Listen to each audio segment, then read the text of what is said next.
para una bacteria que se debería cumplir, ¿no es cierto? Bueno, y entramos por último al manejo de las enfermedades bacterianas. No existe un control químico para las bacterias. Hay algunos antibióticos por ahí que andan dando vueltas que se pueden utilizar, pero no son muy caros y a veces no son efectivos, digamos, por el precio. Básicamente todo lo que hay que hacer es la prevención, tratar de prevenir al máximo. Después eso lo vamos a ver cuando veamos el manejo integrado de plagas. Una de las cosas que se puede hacer es incidir sobre el ambiente, que en este caso es menos favorable al desarrollo de las enfermedades. Acá está alguno de los antibióticos que les comentaba, el sulfato de streptomicina, la casugamicina, la oxitetraciclina. Incluso son aquellos que se utilizan como fármacos para los humanos, o sea, los mismos pueden ser utilizados para el control de bacterias, digamos. Pero, vuelvo a repetir, son caros y a veces no son eficientes. Sí se pueden utilizar algunos fungicidas, como es el caso de los cúpricos, el caso de fungicidas con zinc, o los mismos productos con yodo que se utilizan como desinfectante en la medicina humana. También pueden ser utilizados como preventivos. Aunque hay que tener en cuenta en el yodo que a veces puede ser fitotóxico, o sea, causar problemas, digamos, de toxicidad en la planta y producir daños, digamos, paralelos.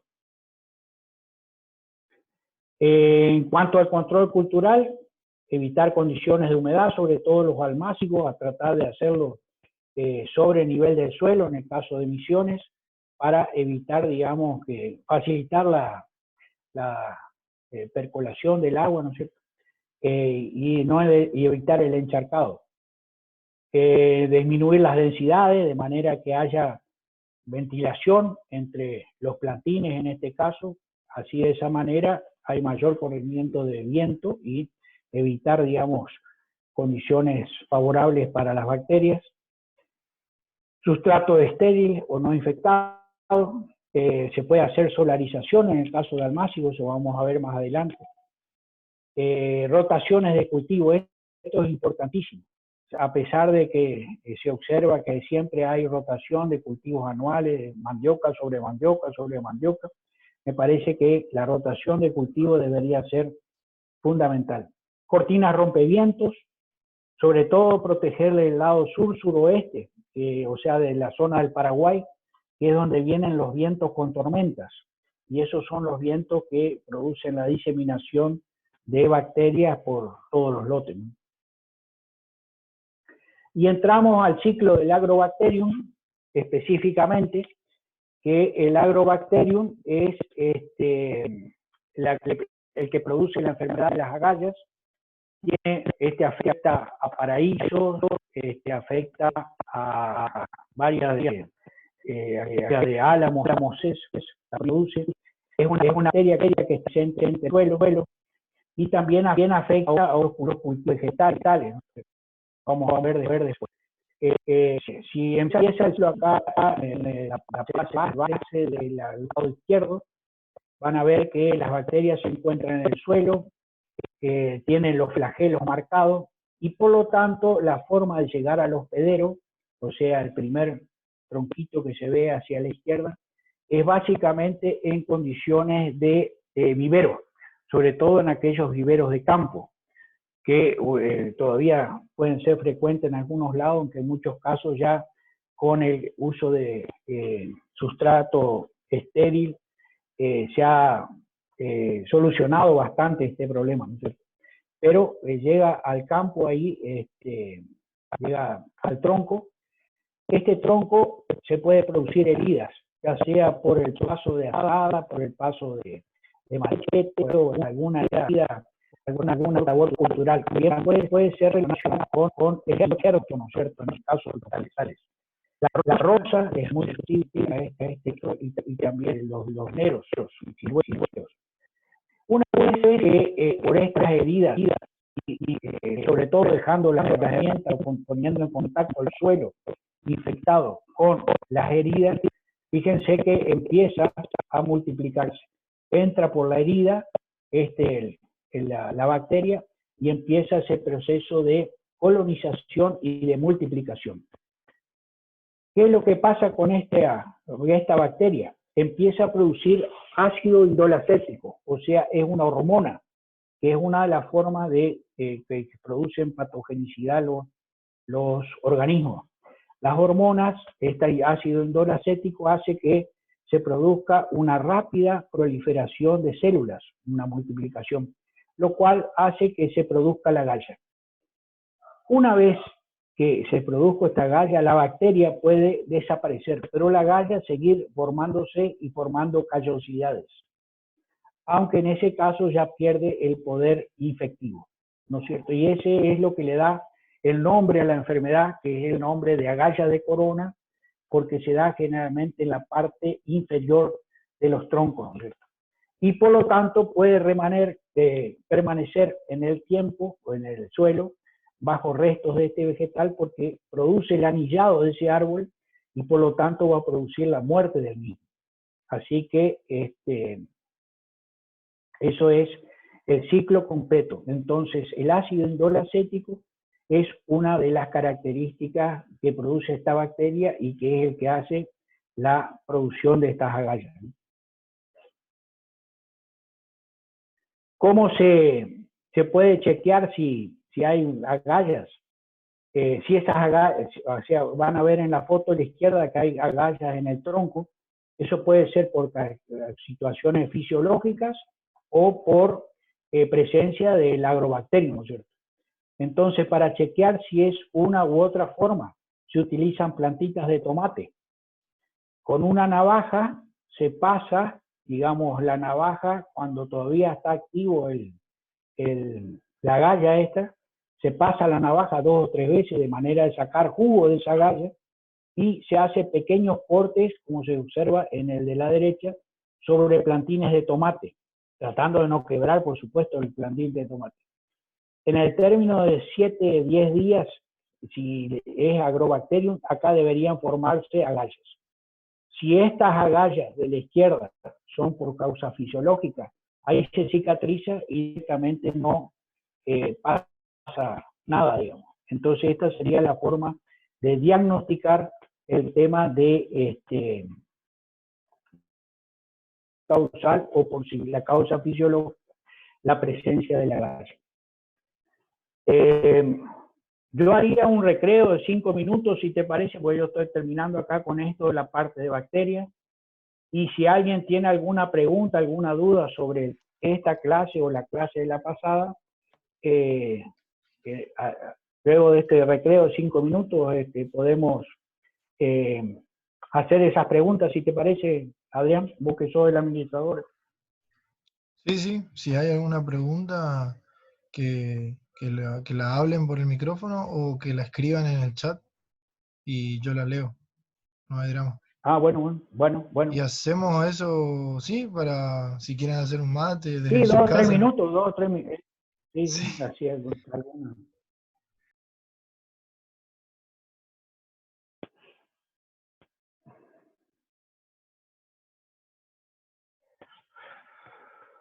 Bueno, esto básicamente para los forestales. Amarillamiento del paraíso es un problema que está presente. Tanto lo que hablamos de bacterias como esto del amarillamiento del paraíso está también como texto complementario, digamos, en el aula virtual, como están como el título ese. Incluso aparte, en la parte de amarillamiento del paraíso, al final del texto hay una consigna que también pueden utilizar para entretenerse y responder esa consigna, ¿no es cierto? Bueno, amarillamiento del paraíso en este caso es, como pueden observar, el nombre, digamos, está dado por el síntoma que se produce en la planta. En este caso es un fitoplasma, también un parásito obligado. Se lo considera un organismo intermedio entre lo que es un virus y una bacteria. La diferencia con la bacteria es que no tiene la pared celular, por lo tanto requiere estar dentro del hospedero para poder sobrevivir. En este caso afecta al floema, ¿no es cierto? A los vasos de traslocación de la sustancia elaborada desde la parte aérea hacia la raíz. Acuérdense que el elemento de almacenamiento de reserva es el almidón y por lo tanto en este caso se ve obstruido el pasaje del almidón hacia las raíces por la presencia de este fitoplasma que produce esta sintomatología. Bueno, la planta pueden llegar a declinar, como se ve en la foto de abajo a la derecha, y también puede llegar a causar la muerte de la misma. Si ustedes ven en la parte de la izquierda abajo, van a ver distintos gradientes de severidad, le llamamos nosotros. Severidad es un término epidemiológico que los que están en epidemiología utilizan bastante, que es una escala que está basado en grados de daño, ¿no es cierto? Así, por ejemplo, van a ver que el que está al fondo, a la derecha, está verde totalmente, ese sería un 0. Después, a medida que va haciendo la vuelta del reloj, va subiendo a 1, 2, 3, 4, 5. El síntoma principal es micoplasma o fitoplasma, como se lo llama normalmente, produce un amarillamiento y escoba de bruja. La escoba de bruja sería los nudos cortos, y por lo tanto ya queda ese aspecto de escoba, que es lo que le da nombre a la enfermedad. Además del paraíso, hay dos otras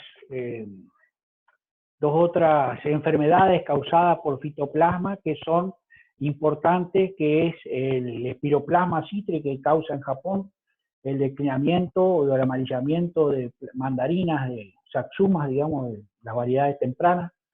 Y en el caso de los cocoteros, en la zona tropical y sobre todo en la zona de las palmeras que hacen el arbolado urbano de las zonas tropicales o de Miami, los cocoteros son afectados también por fitoplasma y un problema bastante grave que tienen estas arbolado urbano, ¿no? Porque está reemplazando constantemente a los árboles que se mueren. Ahora les quería hablar de que ahí por abajo a la derecha, el traje de una planta de paraíso, amarilla principalmente, en el fondo otra planta de paraíso, que son de la misma edad y se mantiene sana, verde, y esto por lo tanto algunas clones, digamos, algunas selecciones, vamos a llamarlo, que son resistentes a este problema. Les vuelvo a repetir, la misma edad y también están plantados a una distancia considerable, así que esto está indicando de que el cultivo de paraíso podría ser factible en las condiciones de Misiones, sobre todo para los pequeños productores, que no caer directamente siempre en el tema del pino, ¿no es cierto?, del eucaliptus. Bueno, acá hay algunas otras definiciones que sería interesante aclararles antes de avanzar con estos cuadros, que es lo que les mostré de severidad, que es los gradientes que les mostré, se pueden dar de daño en una planta, ¿no es cierto? Donde 0 siempre es una planta totalmente sana, y 4 sería una planta, en este caso de paraíso, muerta específicamente por el tema del amarillamiento del fitoplasma, tal como vimos en este gradiente de la foto abajo a la izquierda, ¿no es cierto? Serían esos escalos 0, 1, 2, 3 y 4, de acuerdo al grado de amarillamiento, escoba de bruja o de mortandad que tenga la planta. Y la incidencia es el porcentaje de plantas afectadas sobre un total de plantas que se consideran en el lote por 100, o sea, es un porcentaje. La incidencia sería un valor así cualitativo que te da una idea de cómo está dispersada la enfermedad en un lote, y la severidad un valor cuantitativo que te dice qué grado de daño tiene esa plantación. Bueno, habiendo aclarado eso, de cualquier manera abajo tienen nuevamente los indicadores numéricos de 0 a 5 para el grado de severidad de amarillamiento, pasamos al cuadro que dice distintas densidades. Esta fue una integradora que se hizo en la zona de Garoapení, cercana a Puerto Rico, donde es una zona que se cultiva bastante paraíso. Lo hicimos junto a Rubén Costa con distintos gradientes de densidad, digamos, de arbolado por hectárea, 400, 800, 600 y 1000. Al cabo de un tiempo, vean al costado en la columna los gradientes de severidad que han tenido, o sea, el grado de daño. Si ustedes comparan con la escala que está abajo, estarían en 240, 244 aproximadamente los más dañados. Eso estaría indicando que hay plantas en el lote con síntomas de 2 a 3 ramas hasta la mitad de la copa. Sería entre los valores intermedios, entre los grados numéricos de 2 y 3, o sea, bastante dañados, luego de 4 o 5 años de estudio. Y con unos valores de incidencia de casi la mitad o más de la mitad del lote, mostrando sintomatologías del amarillamiento del paraíso. Bueno, nuevamente hablando de las curvas que se están comentando ahora por la televisión con respecto del virus, esto sería una curva de avance de esta enfermedad, en este caso el amarillamiento, en 3 años, con las distintas densidades de plantación. Fíjense que la densidad de la más baja densidad de 400 plantas por hectárea es, al cabo del tiempo, la que incrementó, pero de valores menores de altas densidades. Igual habíamos visto en el gráfico anterior. Empezó con baja incidencia del 2%, al igual que la de 600 plantas por hectárea, y después fue creciendo. Pero en el caso de 400, la diferencia se hace al cabo del 3er año, importante, ¿no es cierto?, en cuanto al número de plantas o al porcentaje de plantas afectadas del lote. Bueno, los grados de severidad, o sea, el grado de daño, corresponden también la misma. Los de menor densidad de plantación están menos afectados en la escala que los que son de mayor densidad de plantación. Fíjense que con 800 y 1000 plantas, los valores se van hacia arriba bastante tempranos, digamos, en la curva. Mientras que la de baja densidad es más bajo. Es la curva aplanada que se habla hoy en día, sería con baja incidencia, con baja densidad de plantación por planta. Bueno, abajo está como incrementando en todo. Fíjense, en los picos de primavera es donde se hacen los incrementos. Esta es una buena pregunta de examen, ¿por qué en los picos de primavera hay incrementos? Acuérdense que el fitoplasma necesita de un vector picador-suctor para hacer el pasaje de una planta enferma a una planta sana. O sea que ese es un factor importante a tener en cuenta para contestar esta pregunta de por qué en primavera los brotes. Y la incidencia del amarillamiento en %, bueno, parecido a lo que habíamos visto anteriormente, que las de baja densidad son los que más... voy pasando para otro lado. Bueno, con respecto al DAP, que es lo que les interesa cuanto a crecimiento del árbol. Fíjense que los de baja densidad son los que han tenido menor porcentaje de la enfermedad y el mayor incremento, digamos, en diámetro de la altura de precho, en centímetros. Casi 2 centímetros o más con diferencias significativas en estos casos, ¿no? Acá fíjense como en el cuadro de abajo, cómo se va incrementando el DAP a través del tiempo, ¿no es cierto? Del 2002 al 2005. En el caso de los de baja densidad, al principio eran todos bastante parejos, pero después se fue diferenciando hacia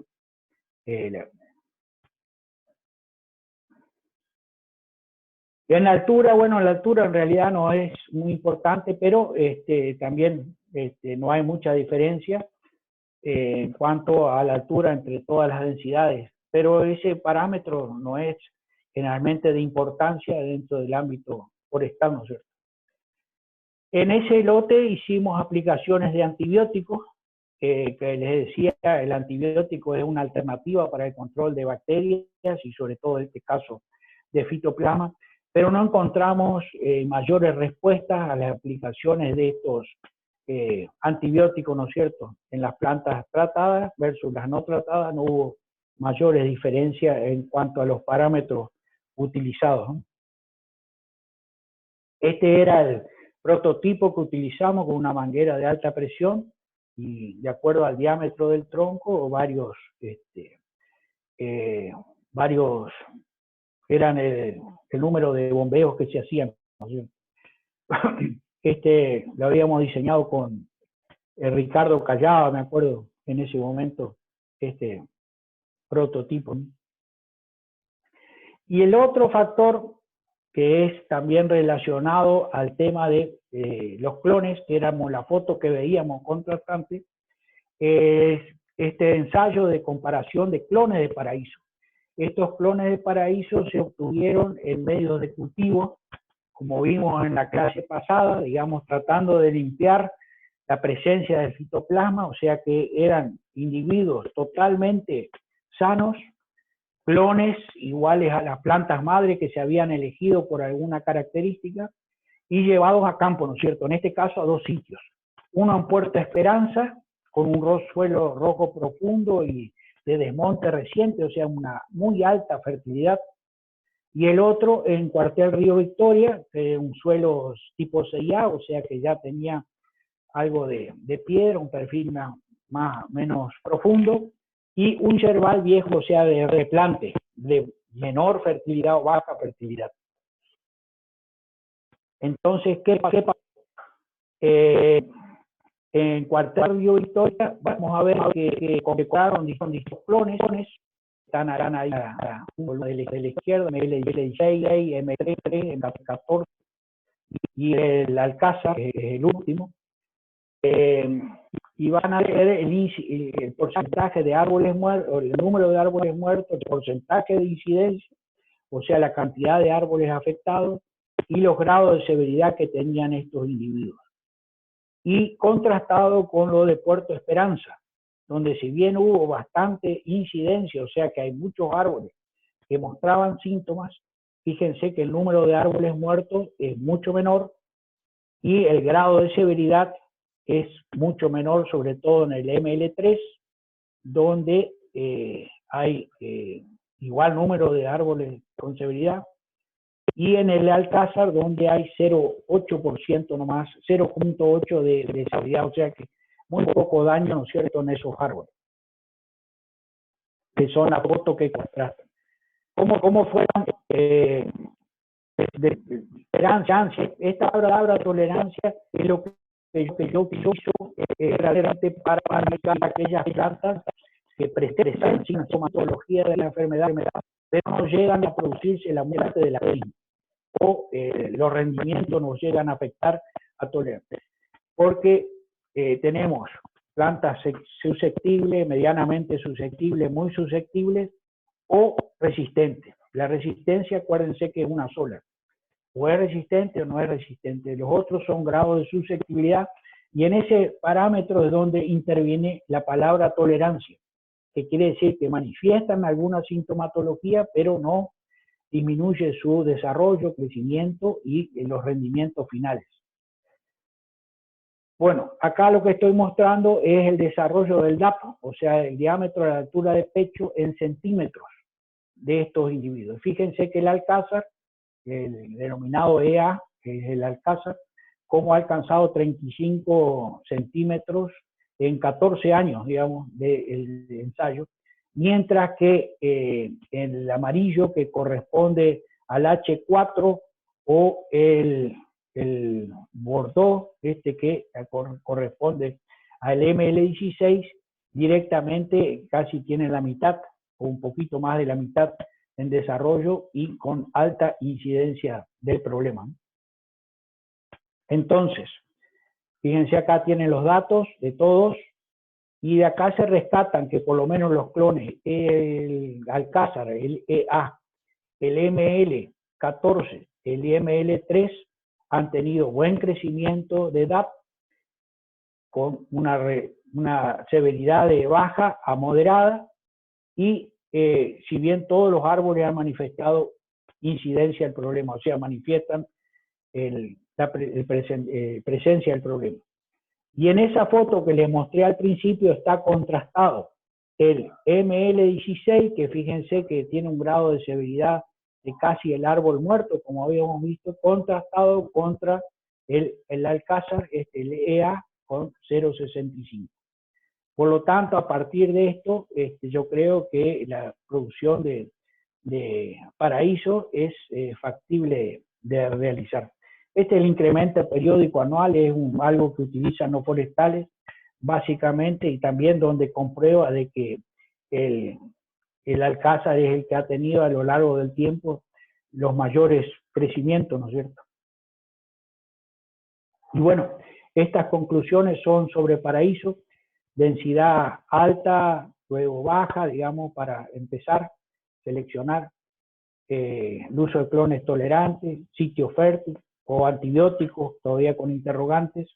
Y esto es un poco lo que yo les puse que como consigna, digamos, para el trabajo de ustedes, que al final de donde se habla de la parte del amarillamiento del paraíso, que diagramen, digamos, a algún productor, digamos, la posibilidad de, ¿cómo se dice?, de aconsejarlo sobre la plantación de paraíso en base a lo que ustedes puedan aconsejarle, digamos, en base a lo que les estoy comentando. Y creo que con eso sí termina, digamos, la presentación y la charla de hoy. Y bueno, no sé si ustedes tienen algún comentario al respecto de esto.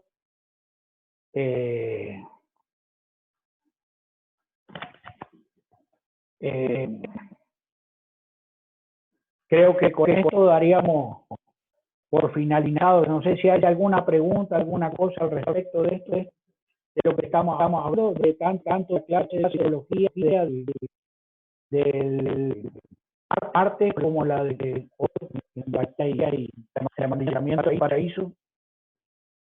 Si hay alguna pregunta, y si no, pienso que Adrián nos veríamos el martes nuevamente a las 2 de la tarde, si no hay nada.